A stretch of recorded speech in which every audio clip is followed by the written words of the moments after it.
భూపాలపల్లి నియోజకవర్గానికి సంబంధించినటువంటి ఇప్పుడే ఒక 3 కోట్ల రూపాయలతోటి ఒక వాల్ గోడకు సంబంధించి మనం ఫౌండేషన్ వేసుకున్నాం.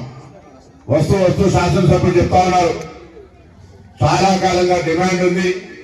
పక్కనే అటవీ నుంచి అనేక జంతువులు ఇక్కడ ప్రజలను భయప్రాంతాలకు గురి చేస్తూ ఉంటుంటే ఆ కాంపౌండ్ పెట్టలేనటువంటి పరిస్థితి నుంచి ఈ రోజు నేను ముఖ్యమంత్రి గారి దగ్గర అడిగి ప్రత్యేకించి కాంపౌండ్ వాళ్ళు తీసుకుని వచ్చి ఈరోజు ఫౌండేషన్ వేస్తామని చెప్పారు.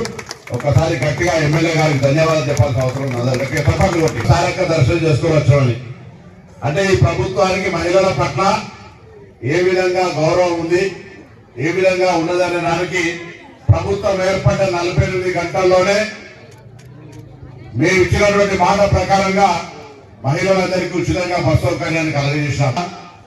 ఎక్కడికెక్కినా మీరు వేములవాడ రాజన్న దగ్గరికి పోయినా, భద్రాచలం రాముడికి పోవాలన్నా, అమ్మగారింటికి పోవాలన్నా, అత్తగారింటికి పోవాలన్నా, దవాఖానకు పోవాలన్నా, బడికి పోవాలన్నా ఇలా ఆర్టీసీ బస్సులో మీరు ఫ్రీగా బస్ ఎక్కిపోయే పరిస్థితి కలిగించాం.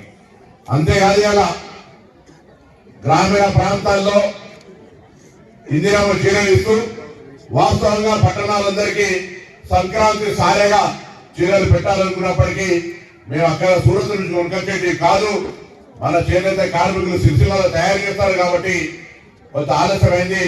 ఇవాళ నుంచి మెక్మాల్ సంబంధించి ప్రతి ఇంటికి వచ్చి ఇళ్ల కూడా కొంత దుష్ప్రచారం చేస్తా ఉన్నారు. 18 సంవత్సరాలు